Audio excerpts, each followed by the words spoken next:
All right, so welcome to the video that I promised you guys from a while back. Let's get straight into it. So this paper is a paper to building furniture and technology. Just a few things as it relates to what I'll be showing you. If you have any information, you could always reach out for further information. Two, I'll be looking. You'll be seeing me look that way. That's because I have a screen that I'm looking at, a second screen that I'm looking at.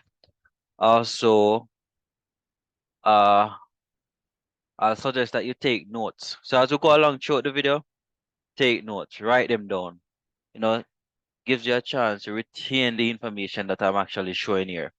And you can have the video to watch multiple times. So let's get straight into it. Again, it's a paper 2 2021 examination.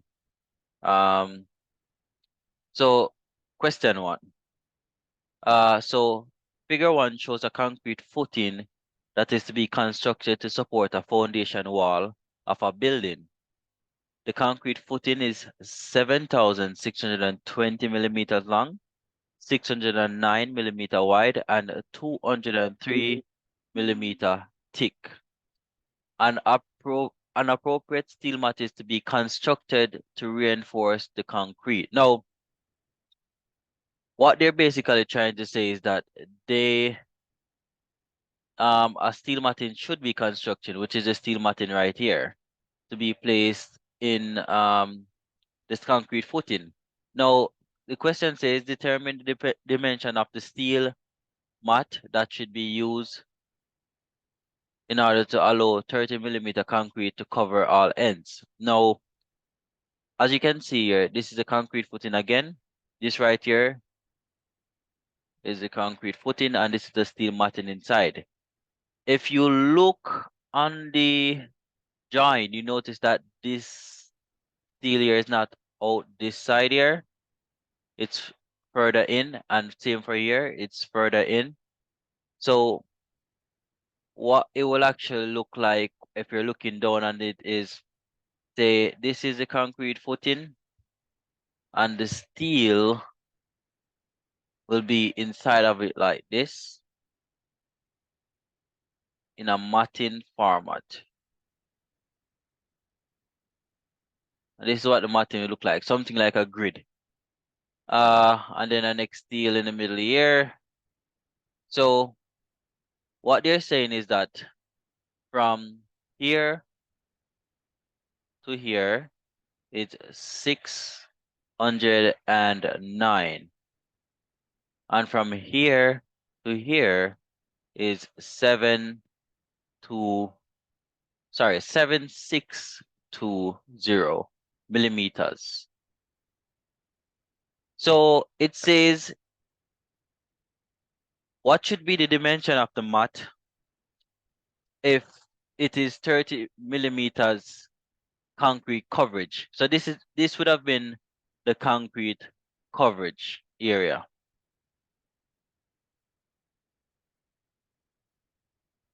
Here. They want this to be from here to the steel should be 38 coverage. Same for here. Same for up here. So how do we calculate this? We basically take away 38 from each side. So if we take away 38 from here to here and 38 from here to here from this 609. So if you have 609, 609 take away 38 plus 38, which is 76, would equal to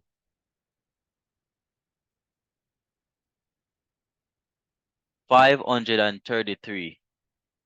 So when we take away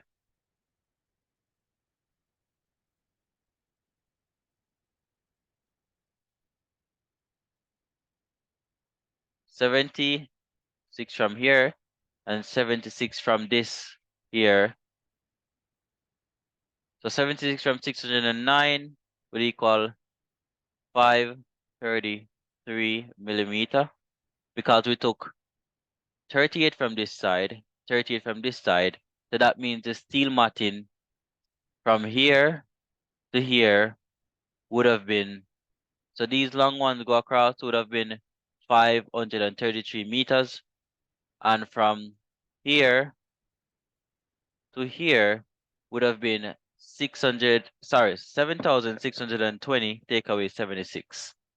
So that's again 7,620 take away 76, which will equal to 7,544.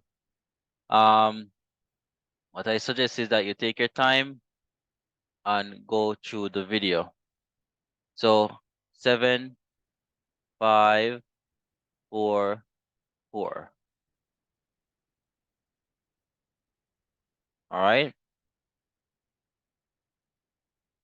So again, the coverage will be around this area. All you got it is basically take away 38 millimeter. From here to here would have been 38 millimeter, and from here to here would have been 38 millimeter. All right, and that's how you'd come up with your answer. So we're moving on to, let me clear my joint. So we're moving on to question II, which is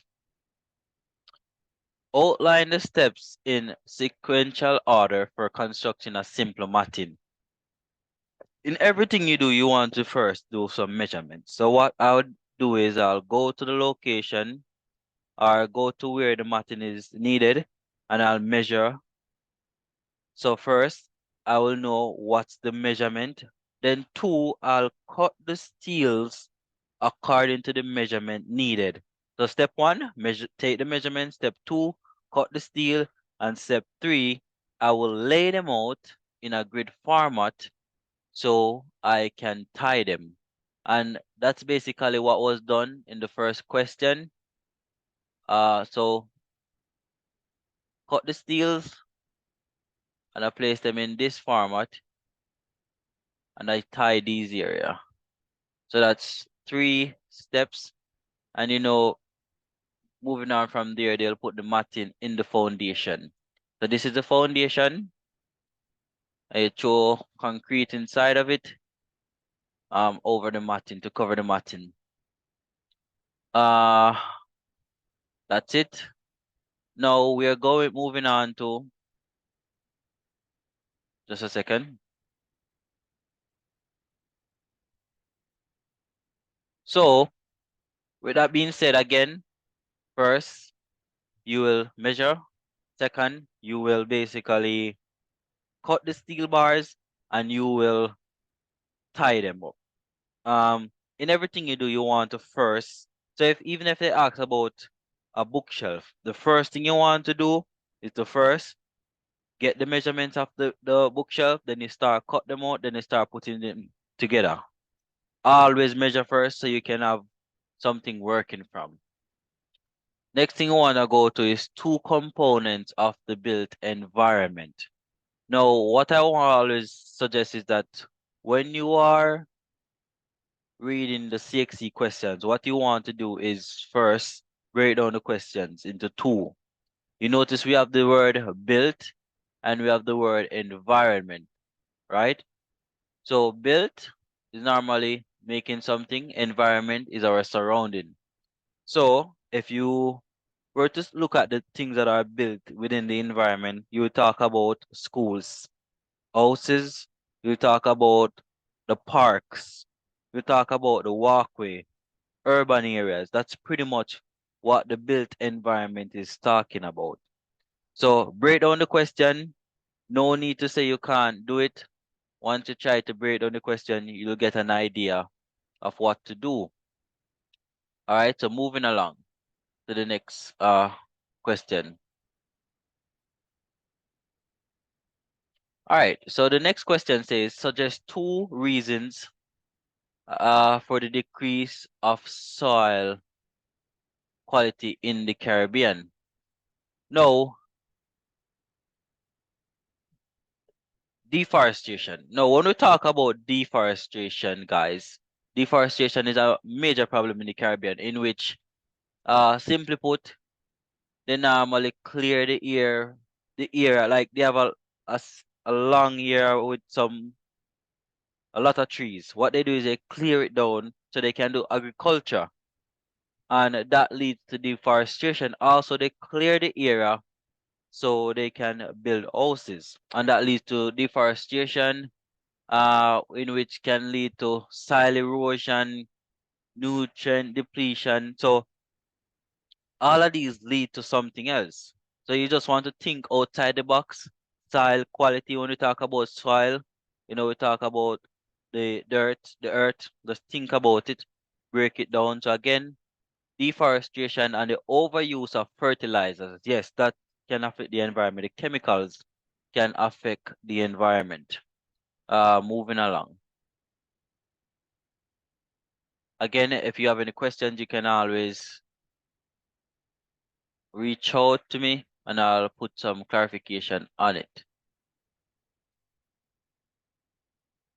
Now, the next one we have here is explain the function of each aggregate in a concrete mix.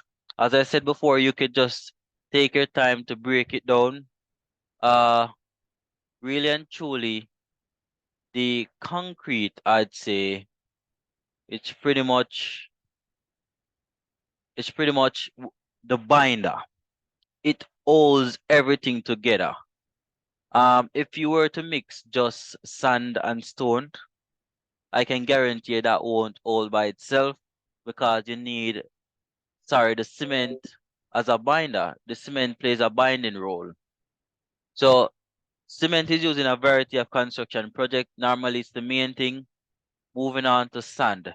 Sand is more made up of small particles, and it's commonly used as the ingredients in mortar. It basically helps to fill the gaps. Its function is to fill the gaps, you know. Um, stone. Stone now would have been more like, you know, hard, durable. That's the function of the stone. Provide stability, you know, strength, durability. That's the role of the stone. So each of them play a role. The cement is a binder, sand fill the gaps, and the stone provides durability. Um, Moving on to two types of concrete. So two types of concrete, or should I say, the popular types of concrete that I normally talk about is the reinforced concrete. So reinforced concrete. Reinforced concrete is normally concrete with steel. Steel is a reinforcement, and then, so basically, this is a farm, right? We just throw the concrete inside of it. It's not reinforced because no steel in it. But if I go ahead and put a steel matting in it, it now becomes reinforced concrete. Like, for example, our roofs, our deckings would normally have steel in it. It's reinforced concrete. All right, guys? So we have precast concrete, which is normally cast, then taken to the site. Let me see if I could show you something for precast concrete.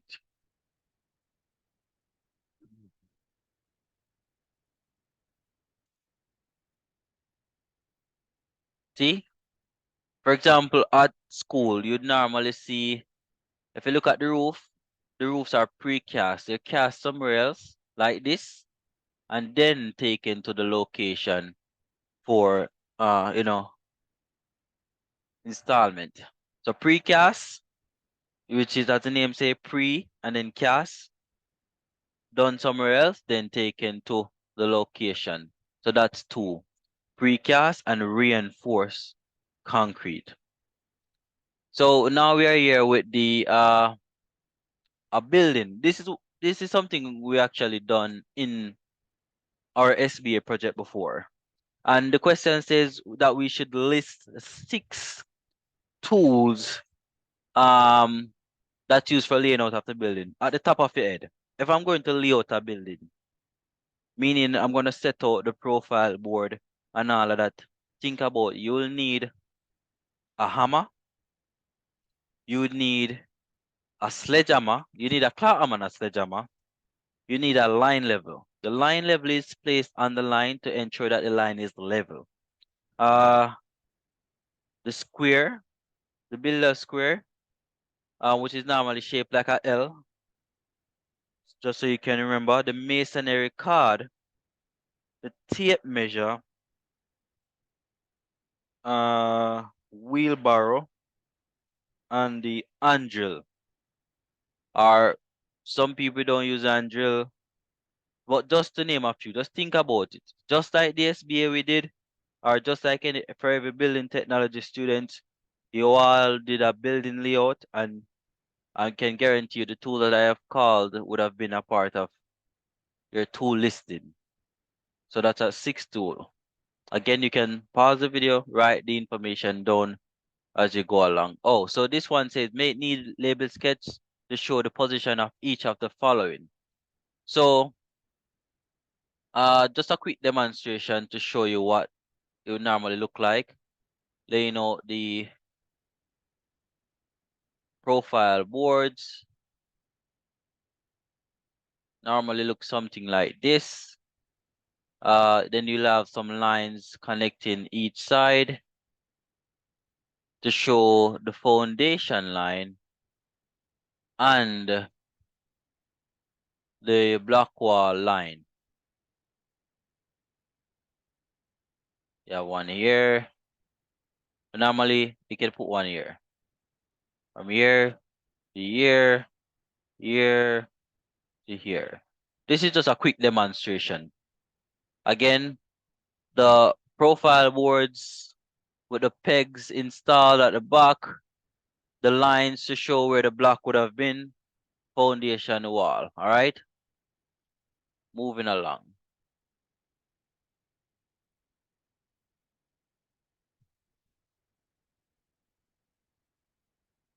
All right, so this is something that I'm gonna have to pretty much do a entire video on. Not a long video, but just to something you could make note of. So there are two types. All right, so trees are classified into two groups: hardwood, softwood. Depending on your project, you normally select a specific type. Sorry. So for example, we have right here mahogany will be hardwood. We have cedar. From here, cedar, softwood. Pine would actually be softwood, and birch would be the hardwood. So don't mix them up, guys. Um, Again, you have some other trees which will belong to different groups. CXC can ask them any type, any tree. They'll make a list of it. And then now we go down to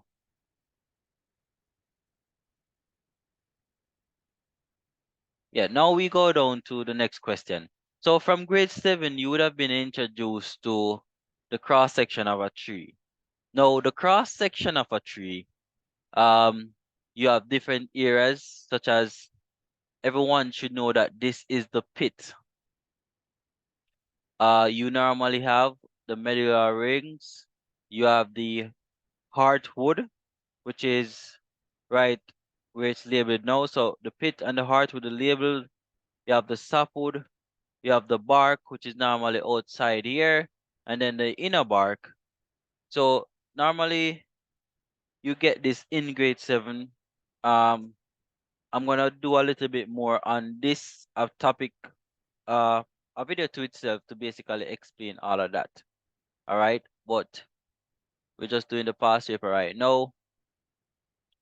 All right, so two advantages of plain sign. So two advantages of plain sign is that it's a simple way. That advantage, it's just simple. You notice the cuts, simple cuts, nothing out of the ordinary, and you have, you know, that's one, and it's easy to use when done.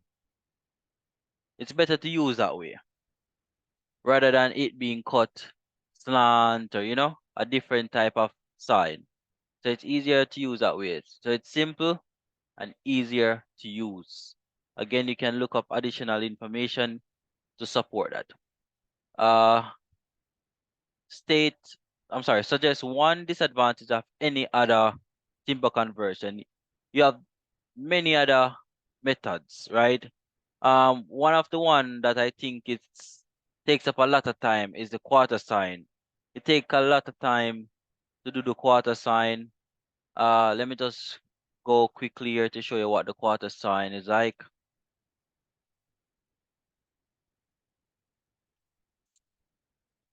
So the quarter sign is pretty much here. You have to cut it in quarter, right? And I believe, to be honest, that would be somewhat more, well, it's actually more expensive and it's more time consuming. So those would be disadvantage. Expensive and time consuming. Now, something we wanna move on to, it's pretty much our next question. So let us bring life to this question. It says, yes, so it says on a building site, structural timber can be affected by distortion, vegetation growth, severe weather, and poor air circulation. So they want us now to outline in sequential order 3 steps that should be taken to store timber. I would say the suitable storage location. 3 steps now. So first, I would find a suitable location. Should I store it in the back? Should I store it in the front? Should I store it away from sunlight?